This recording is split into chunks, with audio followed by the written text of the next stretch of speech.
Mesdames, Messieurs, il est 22 heures. Kadi Marlène Mvutu ne passe pas inaperçu dans les milieux sportifs camerounais, notamment ceux du football. Déjà par le projet Qatari Aspire, dont elle a été l'une des animatrices au niveau local, mais aussi surtout pour son souhait de briguer le poste de président ou présidente de la FECAFOOT à la place de Iya Mohamed, dont on sait à présent qu'il est en Kondengui. Dotée d'une forte personnalité, Marlène Mvutu défraie la chronique depuis quelque temps par ses prises de position, ses accusations de corruption, ou les accusations aussi qu'on porte contre elle. Alors ce soir, elle est dans ce studio pour revenir sur son parcours. Nous allons bien sûr commenter la dernière actualité qui concerne la suspension du Cameroun par la FIFA, suspension de la fédération, pour cause d'ingérence politique. On va en parler. L'information a été rendue publique, on va dire, en fin d'après-midi. Kadi Marlène Mvutu, bonsoir. Bonsoir Thierry. Et merci d'être arrivé dans ce studio. Est-ce que je peux vous appeler Kadi? Oui, Kadi, c'est mon premier prénom. Je m'appelle Mvuta Kadi Marlène Patience. Que veut dire Mvutu? C'est un boulot, n'est-ce pas? C'est un nom boulot. Il me vient de mon grand-père. Votre grand-père? Oui. Qui avait rencontré une femme très gentille. Ce n'est pas un nom de ma famille. Non, c'était une parfaite inconnue qui avait aidé mon grand-père à un moment. Et votre grand-père maternel? Oui, mon grand-père maternel. Et Monsieur mon grand-père a décidé de... Monsieur Milo Medjo. Je voulais vous raconter la belle histoire avant de revenir sur le nom du grand-père. Non, ce n'est pas Monsieur Milo Medjo. Monsieur Milo Medjo est un parent, mais ce n'est pas de lui que je suis en train de parler. D'accord, ok. Et il a décidé de me donner le nom de cette dame très généreuse. Mvutu. Et je suis la seule dans ma famille qui porte ce nom-là. Kadi, que veut dire Mvutu, la signification? En boulot, je ne suis pas très... mon boulot n'est pas très parfait, tu sais.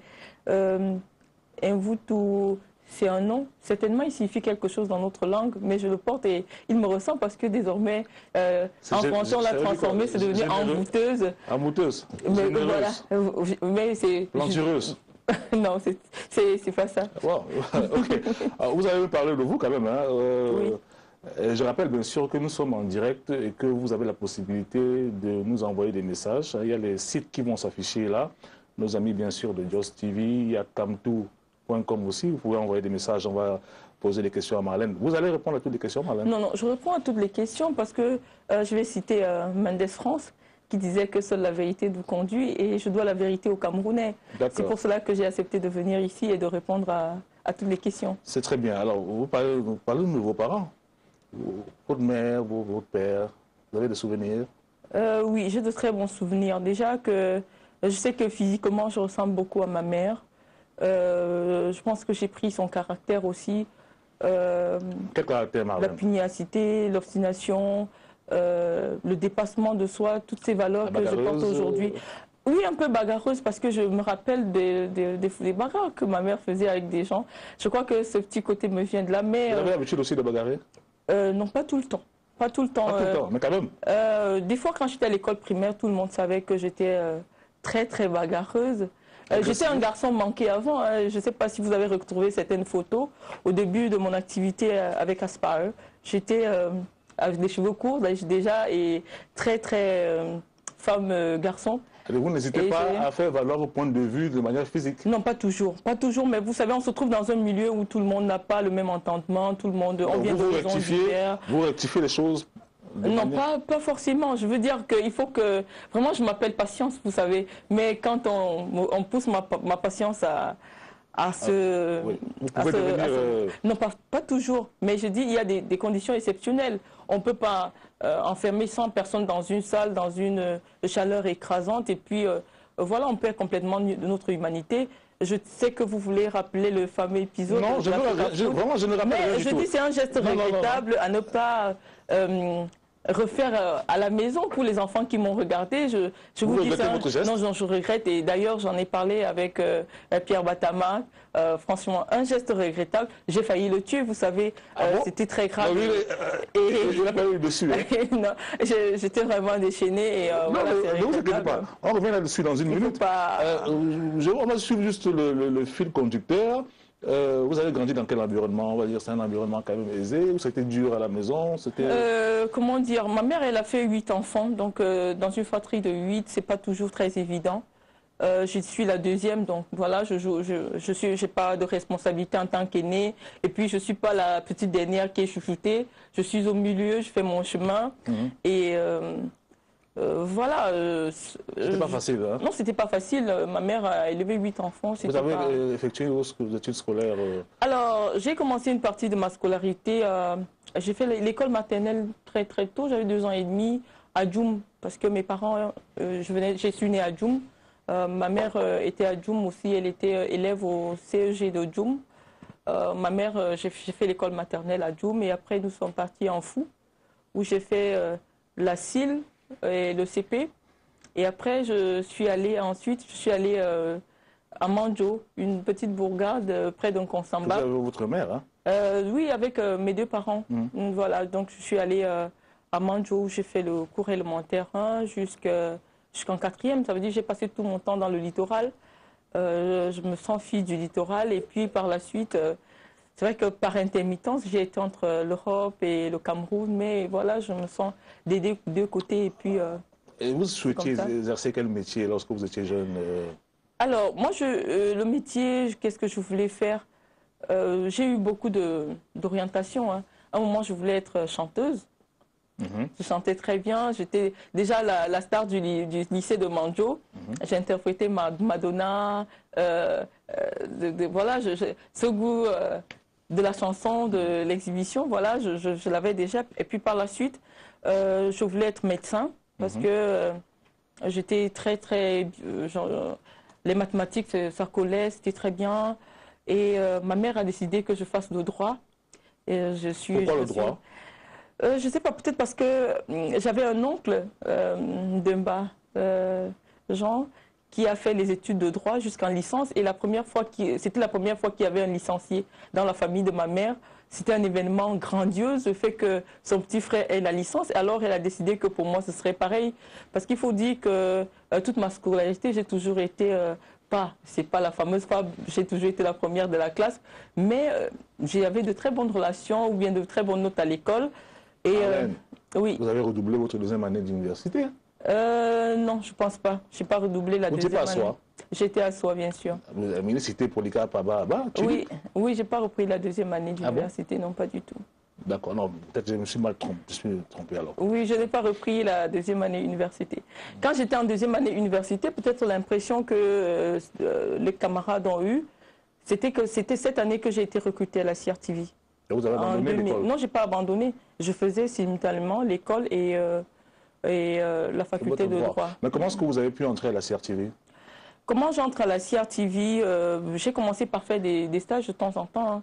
Comme je vous ai dit, à un moment, je voulais être présentatrice comme Nadine Patricia, parce que voilà, et j'ai attrapé le virus des médias, je voulais participer. Mais à un moment, vous savez, moi j'ai eu un enfant très tôt, déjà au lycée. À quel âge? J'avais 15 ans et demi, 16 ans. C'est quand même tôt, ça. Oui, c'était trop tôt. On vous a trompé, en fait? Non, on ne m'a pas trompé. C'était volontaire? L'éducation sexuelle au Cameroun, c'est pas pareil, hein. Vous savez, la première fois, vous ne savez pas trop ce qui va se passer. Après, on a trop peur de parler avec les parents. Jusqu'à 6 mois, je ne savais pas que j'étais enceinte. Et puis, ma mère découvre que je suis enceinte à 7 mois de grossesse. Et voilà, j'étais enceinte. Et comment est-ce qu'elle réagit, votre mère? Vous savez, j'ai une maman qui a un caractère qui est très fort. Elle m'a dit, bon voilà, tu vas devenir maman, mais moi je sais que tu vas continuer l'école. Et puis moi j'allais à l'école, tout le monde m'a vu au lycée Leclerc avec mon petit bidon. Je continuais à venir, j'étais en classe de seconde. Et je continuais à venir à l'école avec mon ventre. Et à la rentrée en octobre notamment, j'ai eu la petite Cynthia qui devait prendre son avion aujourd'hui pour venir au Cameroun, mais malheureusement elle n'a pas pu. Elle a quel âge? Elle a 15 ans aujourd'hui. 15 ans. Ça permet de situer votre âge à peu près à 30 ans. Oui. Bon. J'ai eu 31 le 8 juin dernier. Donc, félicitations Marlène. Merci. Kadi Marlène. Alors, vous êtes donc entrée à la CRTV. Vous occupez quel poste là-bas? Quand je suis arrivée à la CRTV, j'étais attachée de direction. Attachée de direction? Oui, attachée de direction. Par la suite, après la licence, je suis passée cadre. J'étais passée cadre commercial. J'avais à peine 21 ans. Je suis devenue cadre commercial à la CRTV. et j'ai obtenu une bourse de la CRTV pour faire un master business en administration des affaires spécialisé en marketing. Donc, vous avez beaucoup de chance à la CRTV, Marlène. Quel est votre secret? Non, il y avait une politique qui encourageait la formation. Vous savez, quand vous êtes une entreprise ambitieuse, vous mettez la formation du personnel au cœur du développement de l'entreprise. Donc moi, j'ai pu être à la CRTV en ce moment-là et j'ai bénéficié des stages. Alors, faisons un premier arrêt. Montrez-moi les premières photos. Vous allez me dire ce que représente le monsieur qui va apparaître là pour vous. D'accord. Montrez les premières photos. Montrez la réalisation.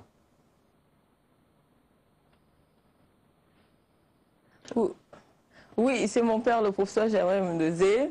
Que dire il m'a tout appris, c'est-à-dire l'amour des belles lettres, Verlaine, Molière, la spiritualité. Comme de votre père. Ce n'est pas votre père biologique. Non, c'est mon père biologique. C'est mon père biologique. Comment ça? C'est vrai en plus.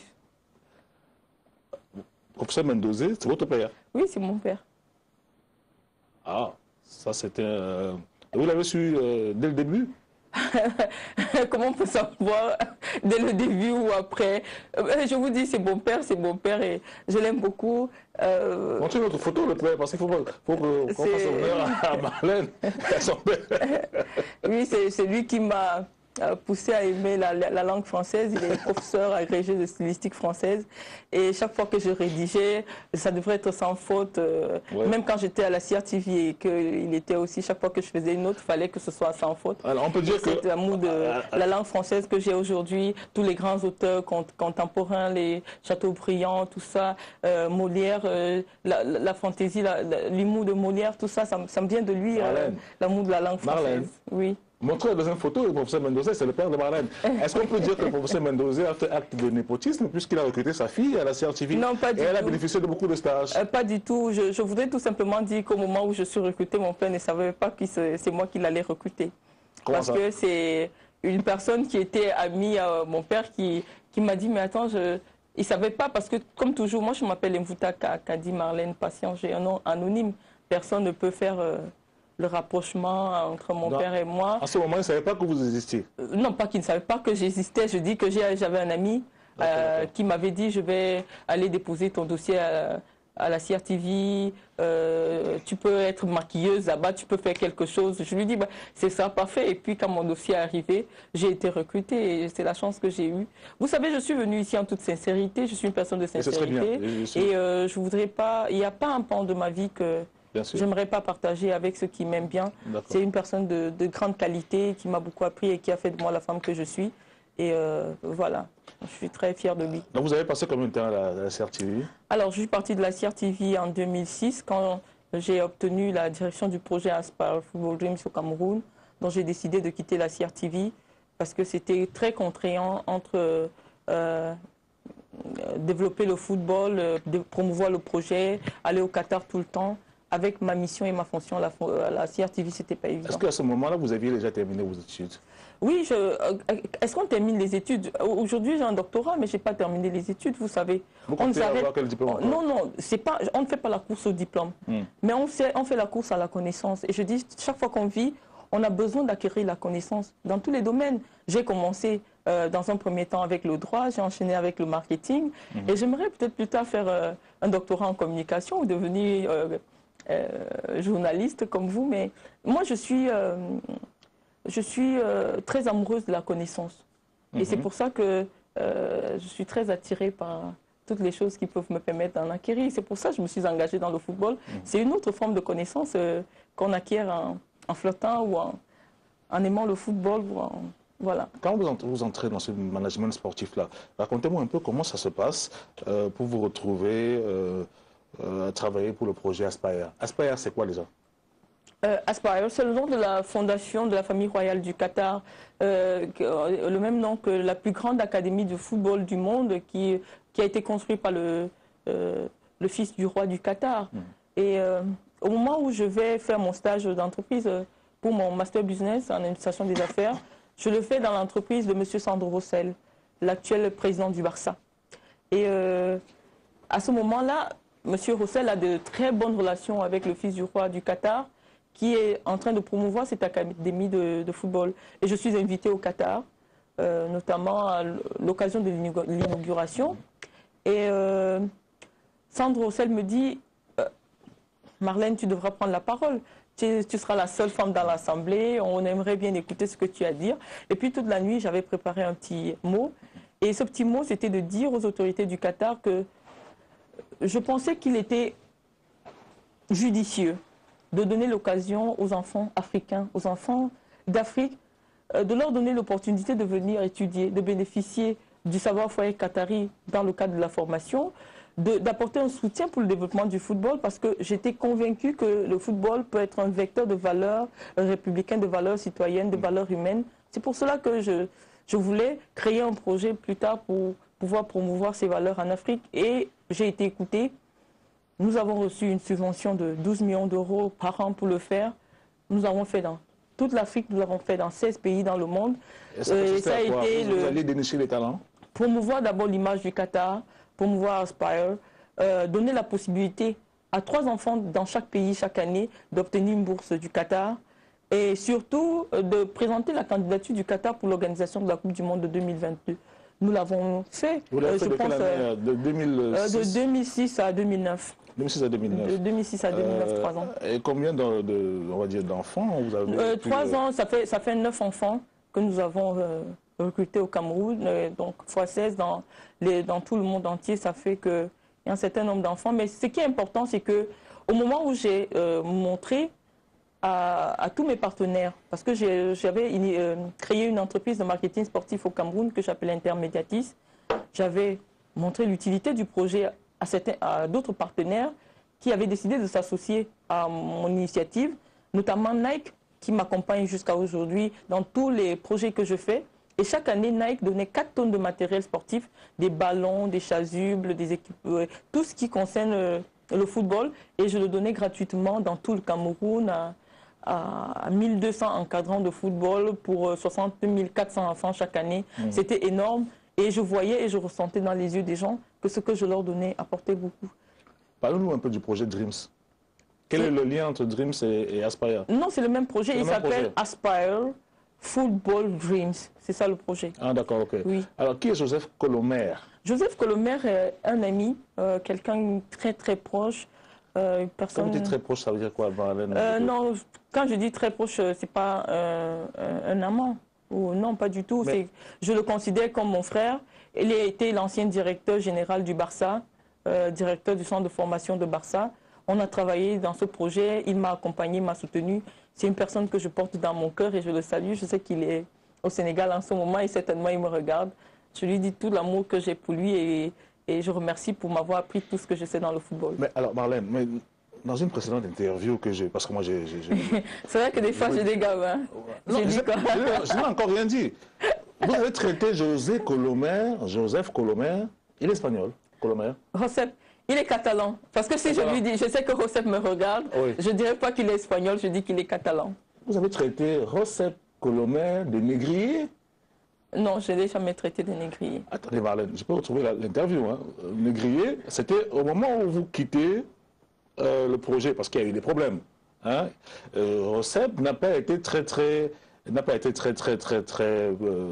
on va dire, il vous a fait un coup de poignard dans le dos. Je vais vous citer exactement ce que vous avez dit, parce que peut-être vous avez oublié. Non, j'oublie jamais rien. Mais je vais dire que, vous savez, quand vous avez un journaliste au téléphone, moi j'étais en France au moment où, je ne sais pas qui a pris cette interview, ça doit être Guy Siguet, et que je donne une interview au téléphone, la personne ne transmet pas toujours fidèlement mes propos. Je vais vous dire que je ne peux pas traiter Josep de négrier. Parce que je sais quel a été son engagement, comment il m'a accompagné dans ce projet, quelle a été sa détermination, comment il m'a transmis l'obstination pour ce projet. Quand vous êtes peut-être énervé, vous pouvez dire des choses. Non, on ne répond pas à une interview quand on est énervé. Hein. Non, mais je peux vous dire que j'avais vu l'interview et j'avais réagi par la suite puisque j'ai appelé je cite quand même ce que vous... Non, je préfère qu'on ne le cite pas parce que je vous dis que Guy Siguet m'a appelé au téléphone. Non, pas pour s'excuser, je lui disais que je ne me reconnaissais pas. Parce qu'il y a plein de choses là, par exemple que j'avais donné 1 million à Carlos Kameni, il y a plein de choses là que vraiment j'avais pas reconnu. Vous avez su? Vous avez non, parce que j'avais... Non, je ne vais pas dire cette partie, parce que moi, ça me... Voilà, vous comprenez très bien que... Non, la partie qui m'intéresse, c'est vous dites, j'ai quitté le projet de mon propre gré. Colomer abusait déjà de la relation qu'il avait avec moi pour me faire subir des pires humiliations. Vous vous imaginez que pendant que j'étais à une émission en direct à la télévision, Colomer m'a téléphoné me demandant d'être au stade de Sport dans les 5 minutes qui suivent avec un ton qu'on réserve à son chien. Alors, sinon il va faire un rapport à Sandro Rossels pour qu'on me retire le contrat. Je lui ai dit que c'était impossible, étant donné que j'étais à la télévision et il m'a traité de menteuse. Il disait m'avoir aperçu quelques heures auparavant partir à bord de la voiture de Idriss Carlos Kameni, qui était venu voir les enfants au stade Omnisport. Donc, je continue? Non, c'est trop marrant tout ça. C'est trop marrant. Vous n'avez pas dit ça, non, je vais vous dire. Non, pas du tout. Je vous assure qu'il y a quelque chose qui se fait maintenant au Cameroun. Oui. Je me suis retrouvée en train de m'entendre dans les radios alors que je pensais avoir une conversation en famille avec une personne, et puis il y a des gens qui mettent ça sur dictaphone, et puis je retrouve ça. Je ne peux pas donner une interview dans ce sens. Je me suis confiée certainement à quelqu'un en lui disant ce que je ressentais. Il est clair qu'au moment où je quitte le projet, je suis en rupture avec mon compagnon de l'époque. C'était très très difficile parce que Rosseb jouait un rôle qui n'était pas très normal. Il s'est chargé de transmettre un certain nombre de ragots voilà, je ne vais pas revenir dessus, c'est un épisode très douloureux de ma vie. Non, pas du tout, j'ai pardonné. Hein. J'ai pardonné, oui. Je sais l'homme qu'il est, il sait que la femme que je suis, nous avons travaillé ensemble dans le cadre de ce projet, mais il a dit un certain nombre de choses qui m'avaient blessé, et depuis, je lui ai même d'ailleurs dit dernièrement que je pardonnais, et puis j'ai pardonné. D'accord. Il y a un monsieur ici qui demande quand est-ce que vous êtes allé en Europe pour la première fois? Parce qu'on est en direct, donc on reçoit des messages. Est-ce que c'est important? Je ne m'en souviens plus. Je ne sais pas pourquoi il pose cette question. Voilà, l'Europe pour la première fois, j'ai oublié, j'étais très jeune, je ne sais pas. Aaron demande, il aimerait savoir ce qui vous a fait partie de la CRTV. Ce qui m'a fait partie de la CRTV, je l'ai dit tantôt, c'est tout simplement la responsabilité d'être la directrice générale du projet Aspire au Cameroun. Donc je ne trouvais plus de temps, mon calendrier, mon agenda ne me permettait plus de continuer à travailler pour la CRTV. Il y a un monsieur ou une dame, je ne sais pas qui demande, Marlène, est-ce que vous pouvez nous expliquer l'affaire des équipements sportifs Nike que vous avez réceptionnés alors qu'ils étaient destinés à la fondation ou l'ONG notamment Kono? Je vous dis que quand les équipements partent de l'Oregon, de Portland, tout est immatriculé. Vous ne pouvez pas faire entrer 4 tonnes de matériel sportif au Cameroun si on ne sait pas qui va les dédouaner, où ça va être livré. Ça peut être de la drogue, ça peut être n'importe quoi. Et moi, en ce moment-là, je vivais exclusivement en France. Quand l'entreprise STM m'a appelé pour me dire que « Madame, vos équipements sont arrivés », je leur ai donné le numéro de ma petite sœur qui coordonne mes activités ici. Elle a ouvert le bureau, elle a stocké la marchandise. Donc, je veux vous dire, la marchandise, elle vient avec une immatriculation. Je n'ai pas besoin d'être là. Je peux être en Chine, je peux être n'importe où. Et le matériel arrive là où il doit arriver. Alors, on est toujours en train de poursuivre le fil de l'émission. Marlène, on est en train d'avancer. C'est votre compatriote Thomas Kono, justement, qui vous a remplacé dans ce projet Aspire. Mais à l'époque, vous avez estimé dans la même interview qu'il ne disposait pas de tout le confort intellectuel pour vous remplacer. Il n'avait aucune base en marketing. Non, mais il faut dire la vérité que le projet Aspire Football Dream, c'est un projet de communication. Nous associons des marques, nous associons des valeurs, nous faisons la promotion de plein de choses. Et ces marques nous payent pour les représenter. Et que je trouve que c'est Carlos qui m'a présenté, qui m'a présenté Tommy. Je ne connaissais pas Tommy. Et j'avais demandé à Carlos que j'avais besoin de parrains, de grands stars pour parrainer mon projet. Et il m'a ramené Tommy. Et c'est comme ça que j'ai rencontré Tommy pour la première fois. Et par la suite, j'ai appris que Tommy avait rencontré Sandro, mon ami, Sandro Rossel, le président du Barça, pour lui dire que Marlène, ce n'était pas la personne qu'il fallait pour diriger le projet. Dans le dos. Oui, il a fait. Vous savez, à l'époque où il n'y avait que moi pour parler avec mes amis, parce qu'ils parlent qu'espagnol ou catalan. Vous parlez espagnol? Je parle parfaitement l'espagnol, pour avoir passé beaucoup de temps en Espagne. Donc, j'avais pas de problème. Et Tommy a eu des contacts avec les numéros de téléphone de mes partenaires, de mes amis. Et puis il a vous a évincé, il vous a fait évincer. Non, non seulement, il savait que j'avais une relation amoureuse avec quelqu'un et il a tenu sur cette corde pour effriter mes rapports professionnels. Vous lui en voulez beaucoup, n'est-ce pas? Est-ce que non, je continue pas. Non, je m'aime tellement pour haïr quelqu'un, je m'aime trop. Je ne sais pas haïr les gens parce que j'ai même... Mais il n'a pas été gentil avec vous? Non, pas du tout. D'accord. Ok. Lorsque vous partez du projet Aspire, parce qu'on vous a mis dehors en fait, hein, il faut le dire. Non, on ne m'a pas mis dehors, j'ai décidé. Je vous ai dit qu'il y avait un conflit d'intérêts. Il y avait beaucoup de choses qui étaient au milieu. Je dis que j'étais amoureuse d'une personne avec qui je travaillais. Est-ce que ça, ce n'est pas justement un problème? Parce que vous mélangez les sentiments avec le travail. Non, je n'avais pas mélangé. À la base, nous étions un couple. Un couple, donc nous étions en couple. Et qu'est-ce qui vous a séparé Non, mais parce qu'on avait raconté que vous avez des relations avec un joueur. Avec un joueur de football. Avec qui? Kameni? Montrez l'image alors. Montrez l'image. C'est avec lui montrez l'image au niveau de la réalisation, Aurélien. Alors. Non, je ne vois pas l'image. C'est ça là, non? Oui, ça c'est Carlos, oui. Ouais. Alors en fait, on vous a accusé à tort. Et voilà ce qui s'est passé. Mais vous foutez de ma gueule là. Comment ça, je fous de votre gueule? Je ne comprends pas le sens de la question. Non, la question était la suivante. C'est-à-dire, en fait, on a tout mélangé. Votre vie privée, votre vie professionnelle. Oui, on a tout mélangé. Mais je voulais dire un mot sur Carlos. Hein. Oui. Carlos, c'est comme un frère pour moi. Quand je le vois, je suis tellement contente parce que chaque fois que je le vois, il me fait tellement rire. Il est marrant, il est... voilà. Il me rappelle Dennis Rodman. Ah bon? Mais il est plus mignon que Dennis Rodman quand même. Carlos est plus mignon. Vous savez qu'à la télévision, quand vous faites ce genre de déclaration, ça va prêter à confusion. Non, pas du tout. C'est mon frère, je l'adore, je l'aime beaucoup. C'est quelqu'un que j'aime énormément. D'accord. Voilà. Alors, pour revenir un peu à... Quand vous partez de ce projet-là, qu'est-ce que vous faites alors? Vous avez monté votre maison, votre boîte de production, enfin pas de production, je m'excuse, de management sportif? Je l'ai amené à Nantes, en France. Pourquoi à Nantes? Parce que à ce moment, je vivais à Nantes, en France. Ah, donc vous êtes parti à un moment donné de l'Espagne pour... Non, j'ai toujours eu une maison en Europe. J'ai toujours été entre la France, l'Espagne, le Cameroun un peu. Donc j'ai toujours navigué entre ces trois pays-là. Alors, en regardant un peu sur... parce que moi j'ai fait des investigations. Mireille Dominique Banisto, là, qui vous a accusé d'avoir utilisé son nom pour faire établir un passeport français, c'est qui? Vous savez que c'était des gags.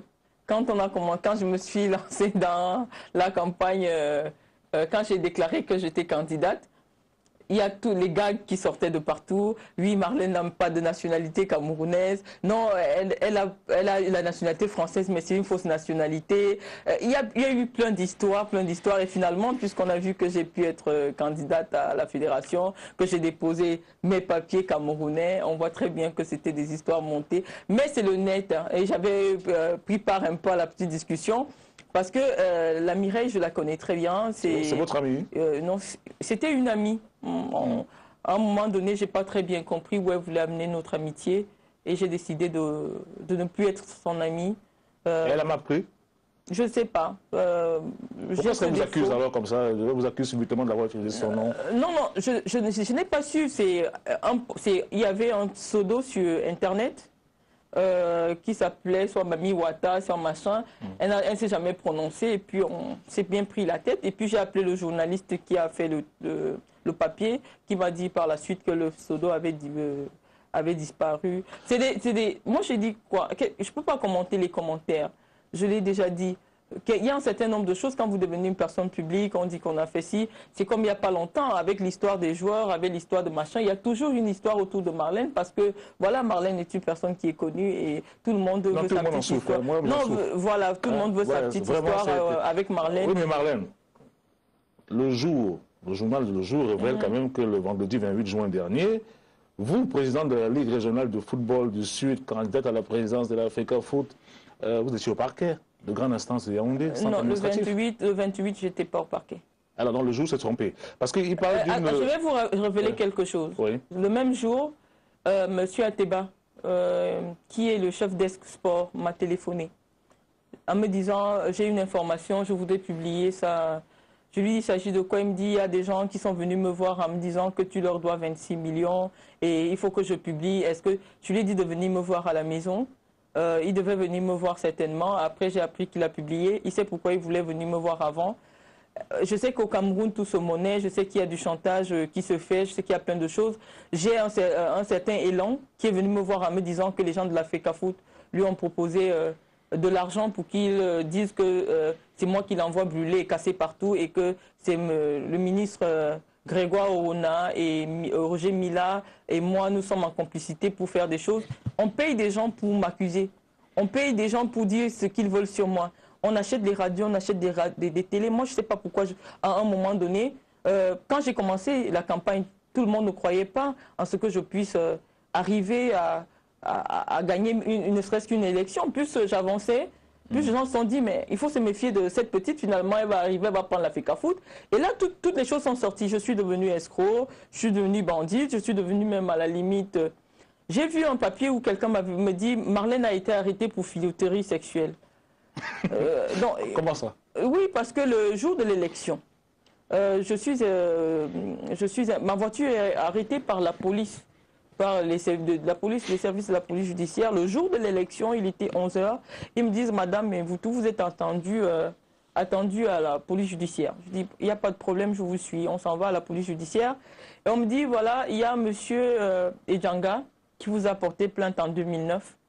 Il a dépensé pour vous une somme de 3 millions et tout. Vous deviez lui faire ceci, vous devez faire cela et vous n'avez pas fait. Vous devez lui faire quoi? Pour ça. Je ne vais pas revenir dessus, ce n'est pas très joli à entendre. Et c'est pour cela qu'aujourd'hui, nous vous avons demandé de venir parce qu'il y a le procureur qui a signé un mandat d'amener depuis 2009. Et je leur dis, mais attendez, le jour de l'élection, déjà, tout cela montre les contradictions qu'il y a dans notre État. Vous savez, 5 jours avant l'élection, je suis appelée par les services de gendarmerie qui me disent, madame, mais vous, en tant que vous êtes candidate, vous avez droit à la sécurité. Je dis, bon, il n'y a pas de problème. J'étais gardée tous les jours par les services de gendarmerie. Ce qui signifie que la collaboration entre la gendarmerie et la police, si jamais je suis recherchée ou que j'ai un problème, ils doivent signaler leurs collègues qui se chargent de ma sécurité, leur dire que Mme Memvoutou devra se présenter à la police. Mais on attend le jour de l'élection pour m'empêcher d'être à l'élection. Je ne sais pas à qui profiter cela. Heureusement, très heureusement que moi je respecte la loi et je vous ai toujours dit que moi je suis pour que tous les citoyens camerounais soient égaux devant la justice parce que je suis convaincue que c'est cette égalité qui est garante de la cohésion nationale. Et chaque fois que je suis invitée ou que je suis convoquée, j'y vais, je ne vais pas intervenir un tel ou un tel autre. Je viens, je réponds à la convocation. Kadir, est-ce que vous connaissez ce monsieur Edjanga? Monsieur Edjanga, il venait chez moi. C'est un monsieur qui me fréquentait. C'est un monsieur qui me courtisait. Il vous a prêté de l'argent? Non, il ne m'a pas prêté de l'argent, il me l'a donné. Il vous a donné 3 millions? Non, il m'a même donné plus. Il m'a promis des marchés de 100 millions dans son ministère. Il m'a promis monts et merveilles. Il m'avait donné de l'argent pour que je m'achète un billet d'avion en première classe. Et que par la suite, c'est moi qui lui dis non, comme tu commences à me casser la tête, je vais te rendre ton argent. Je ne suis pas là. Après, c'est moi qui dis, bon, ok, tu me donnes un papier, moi cet argent, je vais te le rendre. Et maintenant, 4 ans plus tard, je me retrouve le jour de mon élection à la présidence de la FECAFOOT, dans une gendarmerie, dans une police, parce que je ne devrais pas assister à l'élection. Comment est-ce que vous avez fait pour sortir de là? Comment j'ai fait? Non, qu'est-ce que je fais? J'avais 1 500 000 francs sur moi ce jour. Je dis, ok, vous dites que c'est 3 millions, il n'y a pas de souci. Voilà 1 500 000. Je reviendrai dans la journée, je vais vous donner le reste. C'est comme ça que je donne 1 500 000. Vous sortez? Et je n'étais pas arrêtée. Oui. Je donne l'argent et encore que l'inspecteur qui est chargé de l'affaire, parce que ma soeur aînée, celle que je suis, elle travaille dans le même service. Et l'inspecteur de police Mandjem m'avait déjà appelé plusieurs fois parce qu'il me dit « Oh, le monsieur, il faut que tu le calmes, il faut machin et tout ». Moi, j'étais au courant que ce monsieur me cherchait, voulait me voir. Et moi, j'avais décidé de ne plus voir cet homme. J'avais décidé de ne plus le rencontrer. Et peut-être c'était sa façon pour lui de jeter l'anathème sur moi. Est-ce que vous avez remboursé le reste de l'argent? Puisqu'il manque 1,5 million. Quel reste de l'argent? Vous avez versé 1,5 million. Non. Quand quelque chose concerne déjà une enquête judiciaire, vous savez, les affaires judiciaires ne se discutent pas sur les plateaux de télé. Je ne veux pas discuter dessus. Et puis moi, ce qui m'a choqué, c'est que dans ce pays, on utilise le terme escroquerie pour tout. Moi, j'ai fait droit. Je sais ce que ça signifie en droit escroquerie. quelqu'un, vous avez un papier comme quoi vous avez une dette, et la personne, elle se plante et dit escroquerie. Et heureusement, il y a un officier de police judiciaire qui m'a expliqué, madame, nous on met souvent ce terme pour forcer les gens à donner l'argent rapidement. Même les problèmes de droit civil dans ce pays, quand vous arrivez au commissariat, à la gendarmerie, déjà pour obtenir un avis de recherche ou un mandat d'amener, on paye 30 000. Et avec 30 000, on salit le nom des gens. On dit telle personne avis de recherche pour escroquer. Quand vous arrivez, c'est un problème civil. C'est ça aussi le Cameroun, c'est notre pays, ça fonctionne comme ça. On respecte et puis Kadi, voilà. Kadi, Oui. je reviens à l'information du jour. Est-ce qu'il y a eu une plainte déposée le 18 juin 2013 à la direction de la police Je judiciaire n'ai pas encore pris connaissance de par plainte. 14 jeunes qui vous accusent de leur avoir pris 26 millions de francs CFA? Même 100 millions. Je vous assure que je n'ai jamais rencontré 14 jeunes qui m'ont donné quoi que ce soit. En Guinée équatoriale? Non, pas du tout. Ceux qui me connaissent en Guinée équatoriale, avant que je rencontre mon compagnon actuel, je vivais à l'intérieur de l'ambassade du Cameroun. Vous savez, ce n'est pas très évident de voir les gens à l'intérieur de l'ambassade du Cameroun. Pourquoi? C'est pas un no man's land, hein? Non, pas no man's land, mais c'est assez sécurisé. Vous pouvez demander, peut-être vous avez déjà été en Guinée équatoriale. Je ne vivais pas chez l'ambassadeur, mais à l'intérieur de l'ambassade du Cameroun, où M. Mpouel Bala, l'ambassadeur, avait bien voulu me donner un appartement et je vivais là. Et depuis que je suis avec mon compagnon, je reste beaucoup plus à Mongomo ou ailleurs. Et c'est très difficile pour moi de rencontrer des Camerounais, de rencontrer des jeunes Camerounais. C'est très, très difficile. Mais vous avez là-bas des activités, toujours de recrutement de jeunes? Non, pour pas le projet, du tout, non? pas du tout. J'ai une fondation, la Fondation du football africain. Et le 27 décembre 2011, j'avais fait venir les stars internationales comme Samuel Eto'o, Eric Choupo-Moting, des stars internationales qui étaient venues faire un match en faveur des enfants de la Somalie pour le compte de ma fondation. C'est la seule activité sportive que j'ai organisée en Guinée. Mais en dehors de cela, quand il s'agit de faire des transferts de joueurs et tout cela, je préfère laisser à MSM Ambit Soccer, l'entreprise de Marc Salicrou, qui se charge de travailler pour ma boîte. Donc, ce que vous voulez me dire là maintenant, c'est que c'est une affabulation complète, cette histoire de 14 jeunes? Non, je dis c'est légitime que les gens... Mais moi, je vous dis en toute sincérité, je n'ai pas encore pris connaissance de cette plainte. Mais vous savez quand même qu'elle existe? Non, je ne sais pas encore qu'elle existe. Je vais vous dire quelque chose. Quand M. Elon vient me dire que on lui a donné de l'argent pour aller dire que j'ai fait quelque chose, je vous assure que depuis que je suis candidate, il y a des choses qui vont naître. Il y a des choses qui vont être créées. Pourquoi la personne... Moi, ça fait longtemps que j'ai quitté la Guinée équatoriale pour venir faire ma campagne au Cameroun. Pourquoi cette personne a-t-elle attendu que le 25 mai soit passé, que le 11 juin soit passé pour attendre le 18 juin pour porter plainte? Ça n'a pas de sens.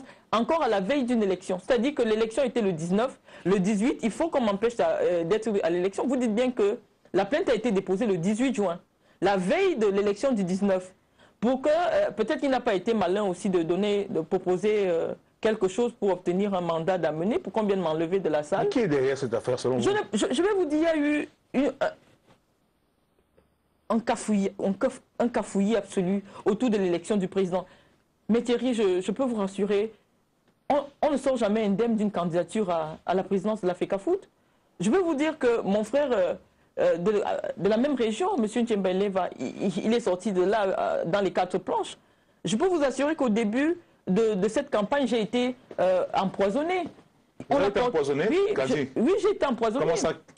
J'ai ingéré du poison. J'ai été soigné pendant 2 mois. On a porté atteinte à mon intégrité physique et maintenant, je suis porté atteinte à mon intégrité morale. Vous pensez que M. Djemba a été tué aussi? Quand j'ai commencé, tout le monde m'a dit, fais attention, tu finiras comme Djembele. J'ai dit, moi, je n'ai pas peur, je vais continuer. Mais quand j'ai vu que j'étais en train de me soigner, c'est même pas encore terminé, vous pouvez regarder mes mains, vous voyez toutes ces choses-là, c'est pas encore terminé. J'ai été empoisonné, j'ai continué, je me suis obstiné à continuer.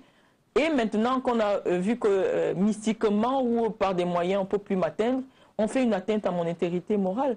Je dis tout simplement que j'ai été quand même la représentante du Qatar au Cameroun pour les activités. Vous savez, c'est un pays où on est très regardant sur comment dire, la morale, sur un certain nombre de choses. Et être choisi comme le porte-parole du Qatar au Cameroun, c'était pas donné. Ça veut dire que les services de renseignement du Qatar, il y a eu des gens qui ont fouillé dans ma vie. Sur vous. Voilà, et qui ont vu que j'étais une personne de bonne moralité et ont bien voulu me confier. Je peux vous dire que le projet Aspire, c'était quand même 4 milliards de francs CFA par an. Et moi, j'avais à peine 25 ans, 26 ans, j'ai eu la lourde responsabilité de conduire ce projet.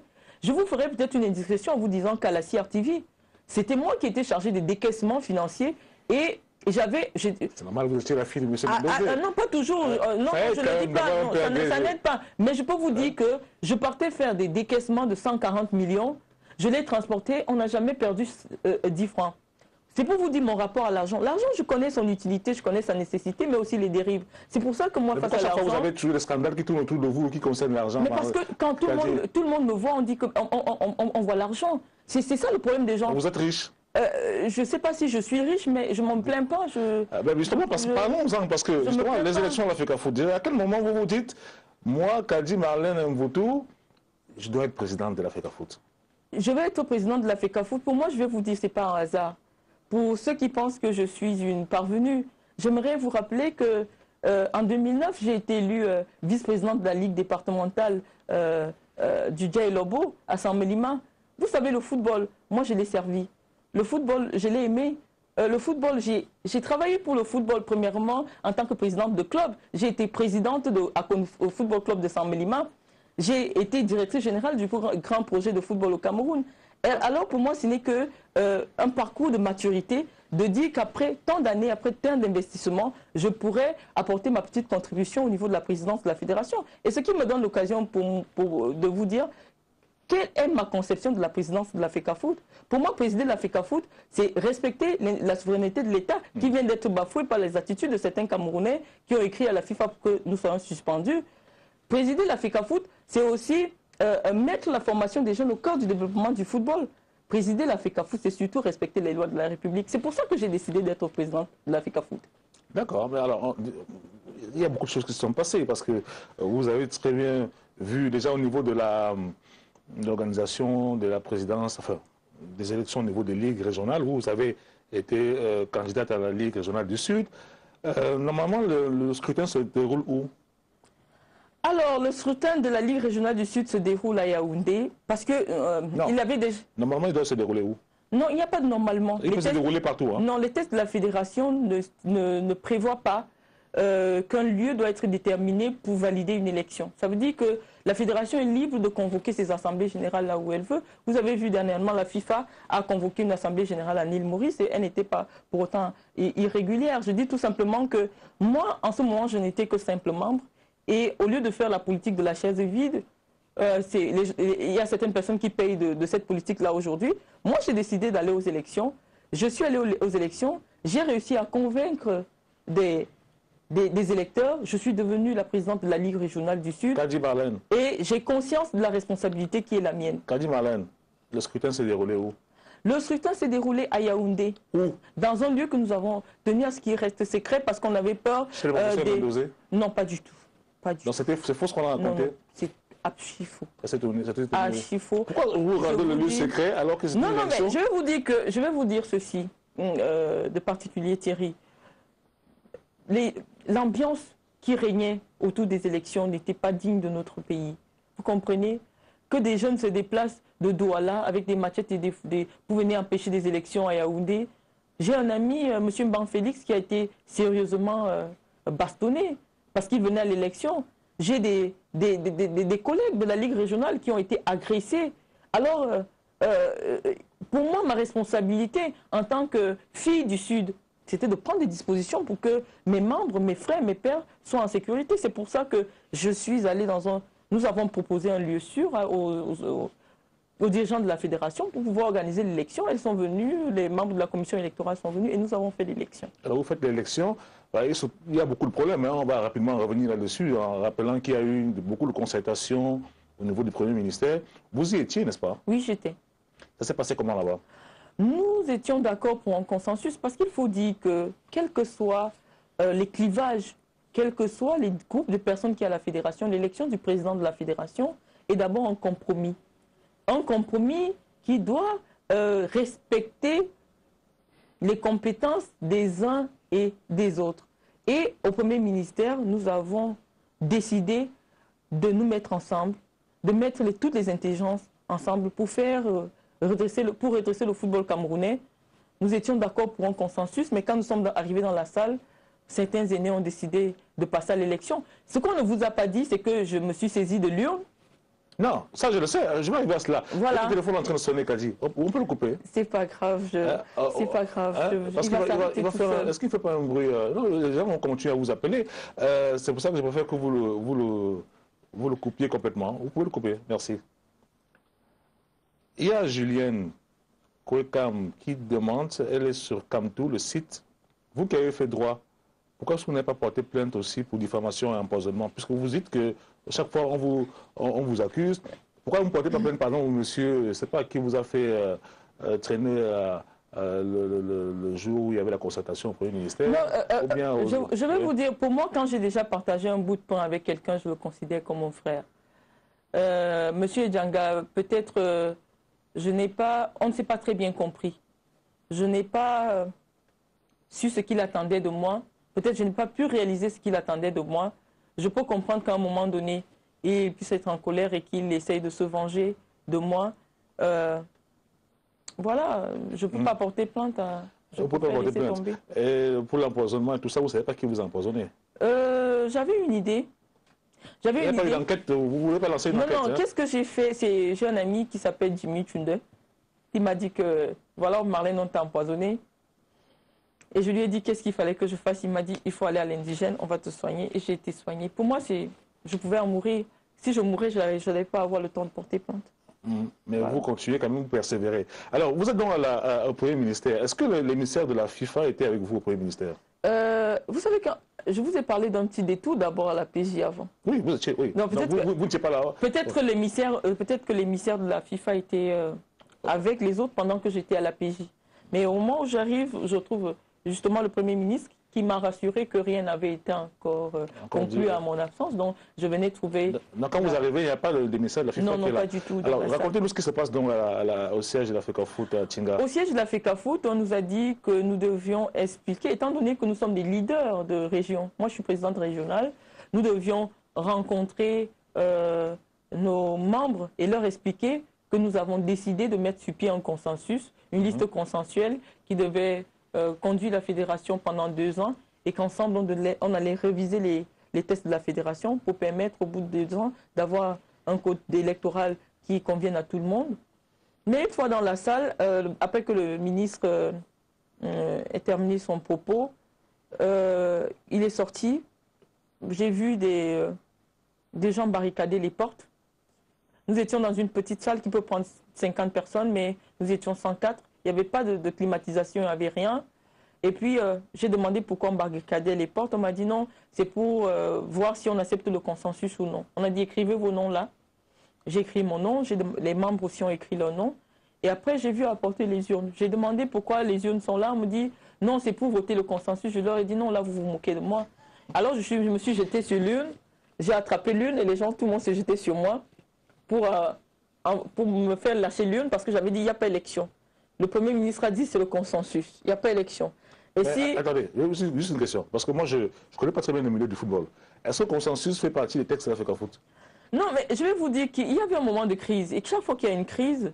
Parce que quand vous dites le Premier ministre a dit, vous savez très bien que les gens de la FIFA et autres, généralement, ils n'aiment pas l'ingérence gouvernementale. Non, non, peut-être que c'est pas... je me dis, c'est l'erreur de langage peut-être. J'ai dit, nous sommes dit chez le Premier ministre que nous allions faire un consensus. Chez le Premier ministre, nous nous sommes dit que nous allions faire un consensus. Et moi, je ne comprenais pas pourquoi on allait élire et qui on allait élire. Puisqu'il était question de faire une liste consensuelle, il y avait tout le monde, les personnes qui devaient intégrer le consensus, on allait renégocier, pas renégocier, puisque le nombre de places qui devaient échoir à chaque camp était défini. Donc il était question, et moi j'ai des grands frères comme, c'est mon père même, le patriarche Onambélé Zibili, qui m'a dit... Vous avez beaucoup de pères à Marlène? Non, moi j'appelle... Quand quelqu'un a déjà l'âge de mon père et plus ou plus âgé que mon père, moi je l'appelle mon père. Hein. D'accord, ok. Écoutez, je suis déjà trop fournie en papa. J'ai 2 papas, j'ai Gervais Mendozé, j'ai Aka lui. Ça me fait beaucoup. C'est peut-être pour ça que je ne trouve pas une place pour un homme dans ma vie, parce que je suis très bien entourée. C'est pas rassurant pour votre compagnon actuel. Hein. Bon, allons-y, Marlène. Donc, vous arrivez, vous saisissez dans l'urne. Oui. Hein, et tout le monde essaye de vous retirer l'urne. Est-ce que vous ne vous dites pas quand même que ce n'est pas votre place là? Vous êtes dans une histoire de... Hein, vous êtes une femme, la seule femme, je crois. Non, moi je ne vois pas la chose en termes de sexualité ou en termes de genre. Oui. Non, pas en termes de genre, je ne le vois pas comme ça. Je dis, nous sommes des hommes et des femmes désireux de porter notre pays, de porter les valeurs de notre pays partout, et surtout dans le football. Alors vous saisissez l'urne? Oui, je me suis saisi de l'urne parce que je vois qu'on veut se moquer de moi. Moi, je veux sortir. Je dis, bon, ok, il faut me laisser sortir. Et le magistrat, l'image Jean-Claude, me dit non, il se met à la porte et il m'empêche physiquement de sortir. Ne sortez pas, madame, ne sortez pas, on va vous donner quelque chose. Je dis non, vous allez me donner quoi? Allez signer des papiers. Allez signer des papiers, vous allez me donner quoi? Nous sommes là pour un consensus, ce n'est pas pour faire une élection, puisque je savais déjà que l'élection était tronquée. Mais à ce moment-là, Marlène, quand vous arrivez au moment de l'élection, vous avez quand même vu certains membres bien avant. Donc vous êtes quand même sûr que vous avez vos chances, n'est-ce pas? Non, pas du tout.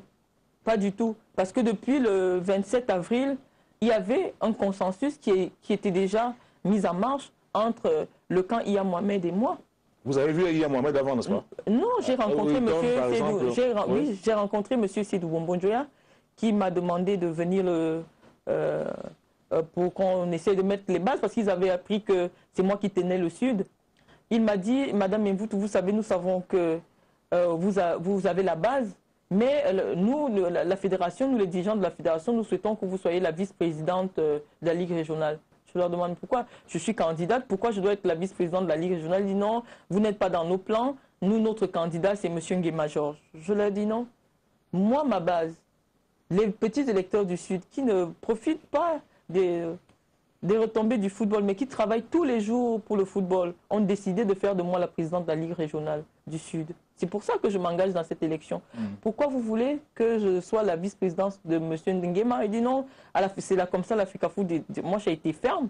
Je leur ai dit que je serais, par la volonté des électeurs du Sud, la présidente de la Ligue régionale. Et vous l'avez été. Et ils m'ont dit, si vous n'êtes pas d'accord, nous allons mettre un CPG, un comité provisoire de gestion dans le Sud. Mais nous pouvons tolérer si vous mettez 2 personnes sur votre liste. Monsieur Van Francis et Madame Eko-Céline. Vous l'avez fait. J'ai dit, bon, si c'est ce qui peut épargner un comité provisoire de gestion à la Ligue régionale de notre région, j'ai accepté. Et les bases du consensus avaient été claires, que Monsieur Van Francis et Madame Eko allaient intégrer la liste. Malgré le fait que je sois candidat, ça signifie tout simplement qu'il y a un arrangement qui avait été amorcé entre ce camp et moi. Et je rencontre M. Iya Mohamed, comme je vous ai dit, personne de grande qualité, qui m'expose son projet et qui me dit ce qu'il attend de moi. Il me dit, Madame Mvoutou, j'ai vu ce que vous avez fait avec Aspire, j'ai vu que vous pouvez soutenir le football jeune, mais j'aimerais que vous apportiez votre expertise pour développer le football féminin. Je lui ai dit, moi je suis venu au Cameroun pour servir. Je suis revenu au Cameroun parce que je suis convaincu que mon projet peut aider à développer le Cameroun. Je n'ai pas un problème de poste. Je n'ai pas un problème de savoir si je serai présidente aujourd'hui ou pas. Je suis en train d'apprendre. Et je suis consciente que j'ai besoin de l'expérience des uns, mais mon dynamisme est aujourd'hui nécessaire pour faire décoller les choses de la Fédération camerounaise de football. Et j'ai accepté. Donc, je peux vous dire que je ne pouvais pas être candidate alors que je savais que 2 membres qui devraient être nécessaires sur ma liste étaient déjà sur la liste de M. Iya Mohamed. Est-ce que vous aviez des parrainages au niveau gouvernemental? Est-ce qu'il y a des ministres qui vous ont poussé, qui vous ont encouragé? Moi, les ministres, je n'ai jamais rencontré. Le mien a été ministre, mais les ministres du Cameroun, je ne les connais pas. On vous dira que Marlène, voilà, moi je ne rencontre pas les ministres du Cameroun. Vous n'en connaissez aucun là? Pour chercher les... Non, je connais tous les ministres du Cameroun. Non, mais j'ai dit par rapport à ce projet... Je vais vous dire quelque chose, Monsieur Ngongan. Je comprends bien ce que vous voulez dire. Je suis la présidente de la Ligue régionale du Sud. Le Sud est une région très célèbre par ses hommes politiques, de Martin-Paul Samba jusqu'à M. Paul Biya. Mais je peux vous dire que quand vous êtes une élue du Sud, même si vous n'avez pas toujours raison et que vous avez le soutien de cette région-là, cela signifie que vous avez quand même certaines valeurs. Et même sans me le dire, je suis sûre que mes parents, mes aînés du Sud me soutiennent. Donc, je n'ai pas besoin d'aller les voir. Donc, vous aviez quand même on va dire, non, j'ai jamais rencontré. Non, si ce n'était pas des pistons qui étaient formels, n'est-ce pas? Non, je n'ai jamais reçu de pistons. On s'est entendu. On a bien compris. Et c'est pour ça que ne m'arrêtez pas, s'il vous plaît, parce que c'est grave ce que vous venez de dire. Parce qu'à un moment donné, je me suis rendu compte qu'il y a un clivage qui a été mis dans cette élection, que c'était devenu une guerre entre les gens du Nord et les gens du Sud. Ah bon? Et j'ai remarqué, même dans les services de sécurité de l'État, qu'il y avait des gens qui pensaient que puisque quelqu'un du Nord était en prison, il fallait aussi que la personne du Sud soit... Il y a une instrumentalisation tout autour de ma personne, et même l'acharnement judiciaire que je vis aujourd'hui, je découle de tout cela. Moi, avant, j'avais jamais eu de problème avec personne, mais aujourd'hui, je vois placarder par-ci, Marlène a fait ci, Marlène a fait ça. Je ne l'ai jamais fait. J'ai tout simplement demandé que je voulais aider le football, et si ce n'est pas possible, qu'on laisse ma vie en paix. Finalement, le vote se déroule, et c'est l'émissaire de la FIFA qui, lui-même, vous étiez là, non? Qui est en train d'attraper l'urne improvisée, puisque vous avez confisqué la vraie urne. Oui, j'avais confisqué la vraie urne. Et on est en train de venir en vote. Et je suis allé chasser, je suis allé arracher la deuxième urne entre les mains de l'émissaire de la FIFA. Et qu'est-ce qui s'est passé? Je me suis assis sur la table, je leur ai dit qu'il n'y a pas élection. Mais il y a quand même eu élection. Il y a eu bourrage des urnes. Il y a eu bourrage des urnes. Donc, monsieur Iya Mohamed passe. Alors, c'est là où... Montrez-moi l'image, là. J'aime bien cette image qui est d'ailleurs très belle. Montrez l'image là où Marlène se fâche, définitivement, parce que là, vous êtes vraiment très énervé. Non, ça, c'était après. Il y a eu c'est le même jour, quand même. Non, c'est le même jour, mais il y a eu une transposition des faits. Montrez l'image à la réalisation. Il y a eu une transposition des faits. Alors, cette image-là, Marlène, c'est vous qui êtes en train d'attraper M. Bata? Oui, j'ai failli le tuer, le pauvre Pierre. Alors, qu'est-ce qui s'est passé? Racontez-nous un peu. Non, ce qui se passe, c'est qu'à un moment dans la salle, M. Batamak dit que ce sont les gens de ma région qui ont envoyé M. Iya Mohamed en prison, que les boules n'ont jamais rien fait pour personne et ils veulent être partout. Ça m'a choqué. Je ne pouvais pas supporter. Je trouve que c'est une incitation à la haine tribale. De tels propos ne doivent pas exister dans le milieu sportif. C'est pour ça que j'ai réagi brutalement vers le pauvre, mais je regrette, je ne pouvais pas le faire. Marlène, lorsque vous arrêtez Batamak, moi j'ai l'enregistrement sonore. C'est vrai que je lui ai dit remettez-moi mes 2 millions, remettez-moi mes 2 millions. Je lui ai dit que, non, parce qu'il dit qu'on n'a jamais fait pour personne. Je lui ai dit, mais moi je t'ai donné mon argent. Vous avez l'argent pour faire quoi? Non, il devait me faire imprimer des prospectus. Et d'ailleurs, j'ai la, comment vous appelez ça? J'ai la proforma qu'il m'avait remise. Et quand je porte plainte pour escroquerie. J'ai déposé la proforma et j'ai dit comment le circuit de l'argent. Mais j'ai vu qu'il y a eu une manipulation. Mais vous donnez le processus à imprimer à Batamak. Est-ce que Batamak est imprimeur? Non, il m'a dit que M. Pondo, il connaît quelqu'un. En fait, il travaille avec son secrétaire général de la Ligue qui connaît l'imprimerie de M. Tombi Aroko. Il y a eu plein... En fait, il a maquillé l'affaire et bref, ça s'est passé comme ça. Il y a 2 jours, nous nous sommes parlé. Il m'a rassuré que ça n'a jamais été son intention de m'escroquer et que d'ailleurs, il n'avait jamais touché à cet argent-là.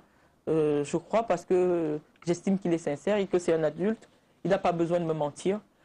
Si je me suis trompé, voilà, je lui ai présenté mes excuses et je continue à me présenter les excuses. Mais Marlène, vous savez très bien que cette histoire crée une confusion parce que vous dites remettez-moi mes 2 millions, remettez-moi mes 2 millions de francs, vous l'arrêtez, vous avez failli l'étrangler. Hein. Soit dit, il faut qu'il se plaigne peut-être à homme battu parce que ça c'est quand même une association qu'on doit créer. J'ai d'ailleurs peur que vous-même vous en preniez à moi ici. Mais, non, vous dites savez que je suis très douce d'ailleurs. Si vous dites que les prospectus. Ouais, c'est pas que Batamak était imprimeur, ouais, non, il faut pas. Il m'a dit ceci, que pour le travail que j'avais besoin, il y avait une imprimerie parce que j'avais besoin d'un travail au maximum de 2 jours pour la livraison. Il m'a dit qu'il y a une imprimerie à Douala qui peut me faire ça. D'ailleurs, il fera venir quelqu'un de Douala à qui je vais remettre l'argent. Donc c'est le monsieur en question qui est venu. Moi, je connaissais pas. Que vous avez amené plus tard à la gendarmerie et qui a remboursé une partie de l'argent. Non, c'est pas ce qui s'est passé. Oui. Ce qui se passe, c'est que je porte plainte contre M. Batamak et on vient, on trouve pas M. Batamak où il était. On nous dit, voilà la personne qui est tout le temps avec M. Batamak. Et je reconnais la personne à qui j'ai remis l'argent quelques jours auparavant. On le prend. On le prend, on l'amène à la gendarmerie. Qu'est-ce qu'il dit là-bas? Il dit qu'il a remis tout l'argent à M. Batamak et que M. Batamak lui a donné que 400 000 francs pour l'avance. On dit, est-ce qu'on peut retrouver M. Batamak? M. Batamak était faire la fête, donc le soir, on n'a pas pu le trouver. Et le matin, M. Batamak est venu à la gendarmerie. Et je crois que c'est M. Benji qui est venu donner l'argent parce que les deux n'avaient pas d'argent. Alors, M. Benji donne l'argent, donc finalement, vous avez récupéré vos 2 millions? Non, l'argent est entre les mains des gendarmes. Mais alors, Marlène, est-ce que, quand vous dites par exemple, parce que j'ai vu cette information aussi, le mardi 25 juin à 10 h, il y a la commission d'éthique qui devait se réunir, et vous écrivez sur votre page Facebook, moi j'aime bien Facebook, hein, c'est quelque chose, il y a beaucoup d'informations là. Si je suis convoqué, c'est parce que j'aurais révélé des faits de corruption. Certaines indiscrétions à l'Africa Foot m'ont révélé que cette commission s'apprête à radier tous les membres concernés, et moi avec. Alors je tiens à vous informer que tous les 25 membres du comité exécutif de l'Africa Foot ont reçu chacun 5 millions de mes mains et devant témoins. À commencer par Seydou Bombo Njoya, à qui j'ai remis 5 millions de francs le 18 juin à 1 h du matin. L'officier de police Zang, chargé de ma sécurité, était présent. Tombi Aroko a reçu... attendez, il ne faut pas que je me perde, hein, c'est en train de... Voilà. Tombi a reçu combien?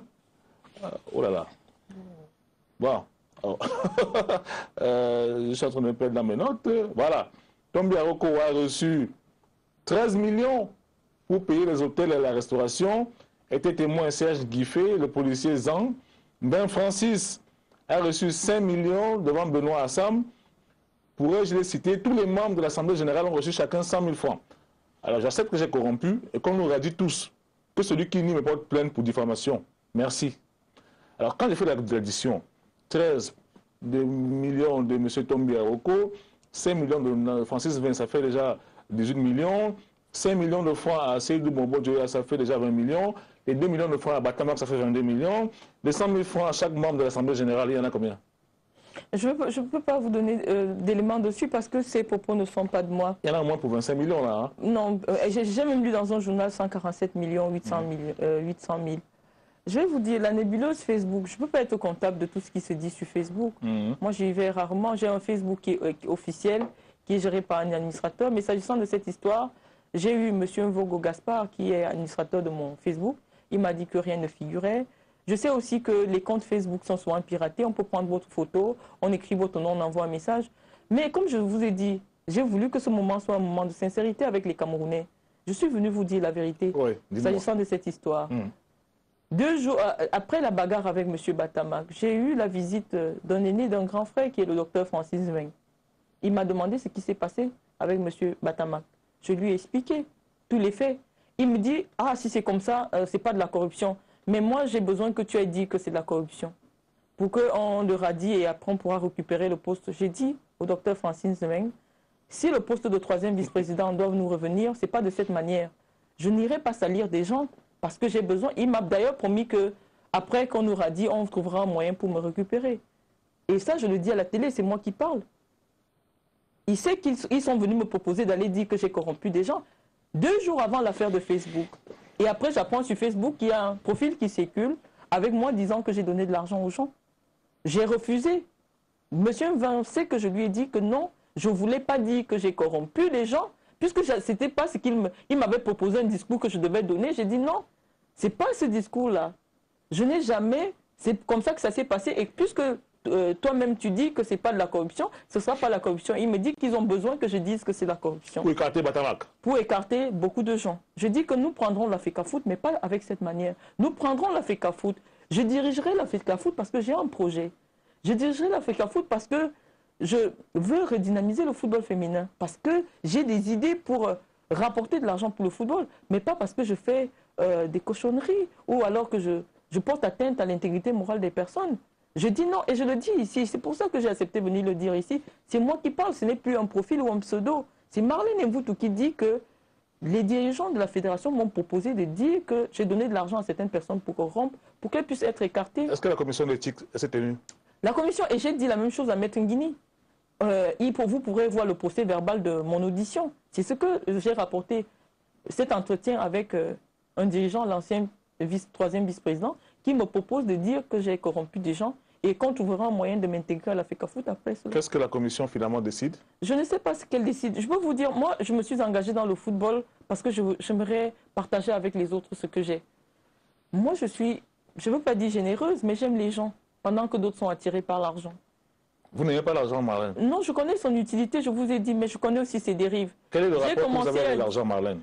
Rapport avec l'argent, je suis marketiste de formation. Ça veut dire que je sais comment on fait pour gagner de l'argent. Je sais comment on peut fructifier de l'argent. C'est pour ça que, généralement, autour de tout ce que je fais, il y a toujours de l'argent. C'est mon métier, je suis obligée. Voilà. Donc, alors, en fait, là maintenant, on a une situation qui se dégrade parce que la commission de recours de la FECAFOOT décide d'annuler l'élection qui s'est tenue le 19. Vous avez d'ailleurs porté des réserves, ça vous arrange, n'est-ce pas? Que la commission de recours... Est-ce que ça m'arrange, Monsieur Ngongan? Vous savez, il y a 1 an que je me suis mise en campagne. J'ai proposé des projets. Pendant que d'autres m'attaquent sur des stéréotypes, font de la caricature de ce que je fais. Moi, je me suis fixé un cap. Et je tiens ce cap-là. J'ai dit que je veux présider la Fédération camerounaise de football. Et j'ai monté un projet sur 25 points qui a été approuvé par les experts du sport, notamment M. Bastien Gru, qui trouve la faisabilité de ce projet au Cameroun et que c'est l'une des voies aujourd'hui pour sortir du marasme dans lequel vit notre football. Moi, je me suis engagée dans ce projet. Maintenant, comme ils disent qu'on a annulé aujourd'hui, il y aura l'élection même dans 30 ans. Moi, je vous dis, je suis en campagne, je continuerai, j'attendrai les 30 ans pour qu'il y ait l'élection et je serai prête pour faire l'élection. C'est pour ça que quand on me dit que Marlène a ramené, moi, je suis une candidate sérieuse. Quand je me suis mise en campagne, j'ai fait un budget de campagne. Ces gens qui écrivent partout, Marlène a corrompu tout le monde. 2 jours avant l'élection, j'ai reçu toute la presse chez moi. Toute la presse est venue et je leur ai remis une enveloppe. Ah bon? C'était pourquoi? Non, c'est mon équipe de campagne leur a confié mon budget de communication. Pourquoi ils n'ont pas dit que c'est la corruption? Moi, je suis une candidate. Je suis dans une élection. Nous savons très bien que quand on est en campagne, on doit faire des investissements pour la communication, pour les déplacements. Pour donner des petits cadeaux aux délégués. Pas aux délégués. Mais vous l'avez fait. Non, non. Et je vais vous dire quelque chose. Oui. Quand vous lancez dans une campagne, vous avez des partisans. Vous comprenez?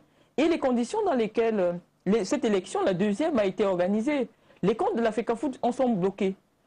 Vous avez vos membres qui arrivent. Je suis quand même présidente de Ligue régionale. Donc je vous avez quand même donné de l'argent à M. Tombi pour pouvoir accueillir les membres. Non, je n'ai pas donné de l'argent. Non, je n'ai pas donné de l'argent à M. Tombi. J'ai proposé à M. Tombi ceci. Qu'étant donné que la fédération venait de sortir beaucoup d'argent, je me proposais de prendre en charge les hôtels et la restauration de tous les membres. C'était ma contribution, sachant que nous étions déjà... C'était la corruption, Marlène. Non, c'était pas de la... Je vais vous dire... Si vous achetez... La corruption... Si vous logez les gens qui doivent voter, non. Alors que vous êtes candidate... Non, à l'élection... Non, je n'étais plus... Attendez, écoutez-moi, s'il vous plaît. Quand vous posez une question, c'est tout simplement parce que vous voulez la réponse... Non, allez-y. Donc, je vais vous dire que c'est une proposition que j'avais faite. Parce que je savais qu'il serait impossible pour ces centaines de personnes qui arrivent. Je vais vous assurer que moi, je suis peut-être de bonnes conditions. Mais il y a des gens qui partent de Bertois, d'Alatmekai, de Kiossi, pour venir à Yaoundé. Je vais vous dire, ce sont des fonctionnaires, ils arrivent, leur petit salaire, ils n'ont pas... mais attendez, moi, je ne sais pas encore me réjouir du malheur des gens. Je suis sensible, j'ai une sensibilité qui est féminine. C'est ça qui fait la différence entre une femme et un homme. Marlène, quel était votre budget de campagne? Mon budget de campagne, est-ce que je dois le révéler? Je pense que le prochain statut... Tout ce qui a été dit, c'est mieux de le révéler. Les prochains statuts de la fédération pourront dire aux candidats de déclarer leur compte de campagne. Mais moi, j'avais mis de côté suffisamment d'argent pour pouvoir assurer les déplacements de mon équipe de campagne, tout ce qui est la communication, tout ce qu'il fallait pour faire ma campagne. Et j'ai mis suffisamment de moyens. Maintenant, pour des raisons de décence, je ne vais pas venir ici. Vous savez, les gens souffrent beaucoup. Je ne vais pas venir dire, vous savez, j'avais décidé de dépenser un nombre de millions. Non, ça ne me ressemble pas. J'ai grandi un peu, vous savez. C'est passé le temps où on venait exhiber les chiffres Marlène, à la télé. Actuellement, il y a une situation qui est assez cocasse. Je l'ai dit d'entrée de jeu, il y a cette décision de la Fédération internationale de football qui décide donc de suspendre le Cameroun tant qu'il ne va pas se conformer à ses désirs. Il y a une date butoir, le Cameroun est engagé pour la Coupe du Monde. On vient là de récupérer les 3 points d'ailleurs sur le Togo. Le Togo a été, dans ce match-là, le match qu'on a joué contre eux, ils avaient apparemment aligné un joueur qui ne devait pas l'être. Donc le Cameroun en tête de sa poule, mais le Cameroun est suspendu. Est-ce que quelque part, ce n'est pas la résultante de tout ce qui s'est passé là? Vous n'êtes pas un peu responsable aussi? Mon analyse, c'est que c'est juste une mesure conservatoire. Il est clair que le climat était devenu difficile, voire âpre. Il était nécessaire qu'on puisse redéfinir les choses. On ne comprenait plus rien. Entre des candidats, des gens qui sont élus pendant qu'ils sont en prison, on sait que matériellement, et c'est impossible de gérer une fédération étant en prison. C'est pas possible. S'il est élu, il est élu Et pendant ce temps, des élections sont annulées. Et pendant que les élections sont annulées, il y a des candidats. Mais ça allait dans tous les sens, M. Ngonga. Ce n'était pas digne pour notre pays. Donc la décision de la FIFA est bienvenue? Non, pour moi, elle n'est pas la bienvenue parce que c'est encore une forme. Pour moi, je prends ça comme du néocolonialisme. C'est-à-dire cette façon de vouloir imposer les choses aux gens. Nous voulons du temps pour résoudre un certain nombre de problèmes chez nous, mais on ne veut pas qu'on nous suive avec un fouet au derrière.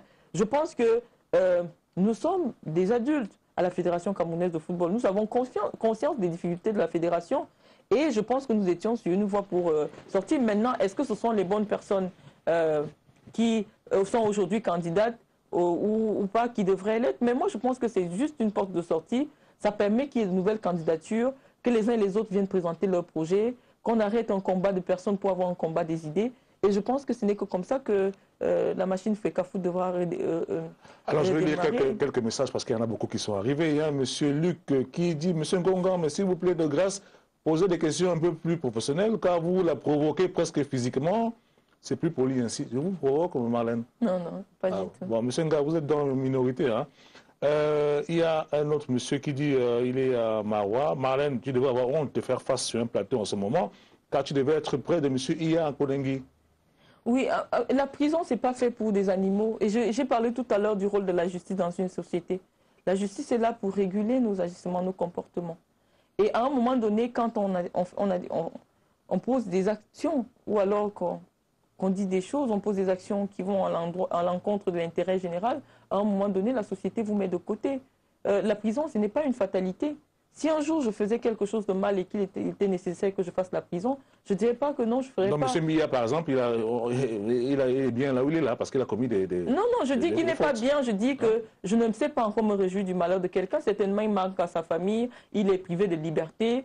Je compatis à sa douleur, je vous ai dit tout à l'heure, je sais qu'il n'est pas bien, mais je dis tout simplement que moi, je fais confiance en la justice de mon pays, je fais confiance aux institutions de mon pays, et si... je dis que, parce que je ne voulais pas aller en prison, je fais des efforts pour... et vous n'avez rien à vous reprocher? Non, je vais vous dire quelque chose, et je vais vous citer cette belle phrase de Jean-Paul Sartre, qui dit que pour gouverner, pour diriger, j'ai trempé ma main dans la merde et dans le sang. Penses-tu qu'on peut gouverner avec les mains propres? Chaque fois que vous avez la responsabilité de diriger, de gouverner, des fois vous pouvez commettre des actions... Donc vous avez commis aussi des actions qui sont répréhensibles, n'est-ce pas? Forcément, mais je n'ai pas encore pris connaissance de cela. Par exemple, les enfants qui se plaignent là. Non, pour cette affaire, c'est un montage. Vous savez, une plainte le 18 juin pour une élection du 19, c'est trop de coïncidence. Alors, il y a une dame qui est en France, qui est de Djoum, qui dit: ma soeur, laisse ce monde-là, va créer ton entreprise, tu vas réussir. Elle dit: je te l'offre comme une soeur. Elle te donne un bon conseil, non, Kadi Marlène? Je peux comprendre ma soeur de Djoum. Je vais lui dire un petit truc en boule ou ma voix qui va. Mais ma responsabilité, vous savez, j'ai été à l'école de la République. Ce pays m'a tout donné. Et pour moi, c'est une dette morale de donner à ce pays tout ce que je sais. Et ma contribution peut aider le football. C'est pour ça que je suis dans ce milieu. Si j'avais acquis des connaissances dans le domaine de la médecine, autre chose, je me battrais pour trouver un vaccin pour le sida. Mais pour le moment, le vaccin que j'ai trouvé, c'est celui qui aidera. Et c'est celui qui aidera à relever le football. Alors, il y a Armand Assé, là, c'est comme tout, le site. Il dit: Marlène, pourquoi ne pas terminer le beau travail que vous avez commencé en dénonçant la corruption à la FECAFOOT? Non, je veux dire encore, il ne m'a pas suivi tout à l'heure. Je dis que je n'ai jamais dénoncé la corruption à la FECAFOOT. On m'a proposé de dire que j'ai corrompu des gens. En échange, on allait me récupérer pour faciliter l'éviction de certains concurrents. J'ai dit que je ne voulais pas être mêlée à cela. Je dis que je serai présidente un jour à la fédération, mais je ne passerai pas des basses besognes. Alors, je serai élue. Il y a Dolcenga Mana, toujours ce Camtou. Ne trouvez-vous pas que ça aurait été judicieux de vous associer à des personnes comme M. Mila Roger et Bel Joseph Antoine, qui prennent comme vous ce changement à la FECAFOOT? Oui, chaque fois que j'ai eu un projet, la première personne que j'ai rencontrée, c'est Roger. Quand j'ai amené le projet Aspire ici. Il vous a encouragé pour votre présidence? Le projet Aspire. Et pour la FECAFOOT? Pour la FECAFOOT, il m'a dit, j'espère que tu es bien préparé. Il m'a dit, dans un ton très enjoué, c'est un grand frère que j'aime beaucoup, que j'espère que, parce que là-bas, c'est un panier à crabes, tu risques d'être bouffé, la mafia va te bouffer. Je lui ai dit non, je glisse comme des silures et c'est pas facile d'être bouffé. Et alors, heureusement, je suis encore là. Il y a plusieurs mails que je reçois. On me demande de... Alors, il faudrait que vous précisiez, si possible, votre parcours académique. Mon parcours académique n'est pas important. Vous savez, ces affaires de diplôme, ça crée des distances entre les gens. Est-ce que vous pensez qu'il y a un diplôme pour savoir ressentir la ferveur patriotique? Est-ce qu'il faut un doctorat pour respecter les individus? Je ne pense pas. Je pense tout simplement que le parcours académique nous permet d'avoir des connaissances dans un domaine précis, mais ça ne nous apprend pas tout. Alors, le parcours académique, pourquoi devrais-je le faire prévaloir pour prétendre à quoi que ce soit dans mon pays? Il y a Sylvain qui est à Mandjo qui dit il voudrait vous dire que les jeunes de Mandjo sont de tout cœur avec vous, puisque vous avez vécu là-bas. Oui. Moi, je me sens une fille de Mandjo et toute cette hargne que j'ai aujourd'hui à réussir dans ma vie me vient de cette petite ville où les gens sont adorables, ils aiment le travail et je les salue, je salue tout le monde à Mandjo. Il y a monsieur ou une dame qui dit que vous faites pitié, hein, dommage pour la jeunesse camerounaise. Je ne sais pas ce qu'il est en train de vouloir dire. Pitié il y a pitié de vous peut-être dans le bon sens. C'est vrai que nous sommes dans un pays où on ne fait pas confiance à la jeunesse. Vous savez, pour certains bien-pensants de Yaoundé, les jeunes sont des adultes en devenir. Moi, je veux leur dire que les jeunes sont les acteurs de la société actuelle et que notre participation est aujourd'hui indispensable pour amener notre pays vers l'émergence en 2035. Et moi, je pense que je suis jeune. Et tout mon dynamisme, toute ma connaissance, toute ma ferveur, je dois mettre au service de mon pays. Que je fasse pitié, je regrette, mais tout simplement, je dis que je combats le bon combat. Et les menaces, les insultes ne me fatigueront pas. Justement, je suis déterminé, obstiné à conduire... Beaucoup d'internautes estiment que ce que vous dites n'est pas vrai, que c'est vous qui avez écrit cette lettre-là et que vous avez effectivement certainement remis de l'argent à quelques membres de la... Non, mais je vais dire que ça n'engage que ces personnes. Pour ceux qui me connaissent, je ne renie jamais tout ce que je fais. Vous savez, quand je fais quelque chose, je dis toujours que j'ai fait. Cette lettre, je n'ai pas écrit. J'ai même vu un autre message où j'avais dit ta mère pom à quelqu'un. Vous n'avez pas écrit? Non, je n'ai jamais dit un truc comme ça. Ça vous ressemble pas du tout. Je vous assure que depuis que je suis devenue une personne médiatique, on dit toutes choses. On crée beaucoup de choses. Des choses sur moi. Et... Maurice Etoundi qui est sur Kantou. Alors, sa question est de savoir si vous pouvez donner le nom du petit qui vous aurait demandé 5 millions de francs CFA pour ne pas publier sa bagarre, la bagarre sur YouTube. C'est vrai que quelqu'un vous a donné le journaliste. Ne donnez pas son nom. Le journaliste, je veux dire son nom. Non, ne donnez pas son nom. Pourquoi? Non, le journaliste d'où? Ne donnez pas son nom. De Vox Africa. Bon, d'accord, ok, ça va. Mais il m'a dit que pour que les images de la bagarre ne soient pas diffusées, je devais donner les 5 millions. Moi, je voulais donner son nom. Non, ne donnez pas son nom, ça va. Ça va. Alors, là, nous sommes suspendus, Marlène. Est-ce que finalement, avec le recul, le gouvernement n'a pas mal manœuvré? Déjà, vous entraînez dans l'émissaire de la FIFA à la primature, il est en train de regarder tout ce que vous faites là, le Premier ministre est en train de se mêler de ceci, de cela, les ministres sont en train d'intervenir. D'ailleurs, vous allez à la fédération le jour du vote avec le ministre qui vient parler du consensus et ceci et cela. C'est vrai qu'il faut faire un consensus, mais les textes de la FIFA sont clairs et de la FECAFOOT. Est-ce que quelque part, quand même, le gouvernement n'a pas mal manœuvré? Est-ce que vous pensez que le gouvernement devait manœuvrer? Le gouvernement accompagne l'institution. Le gouvernement n'est pas là pour manœuvrer qui que ce soit. Le gouvernement peut nous conseiller.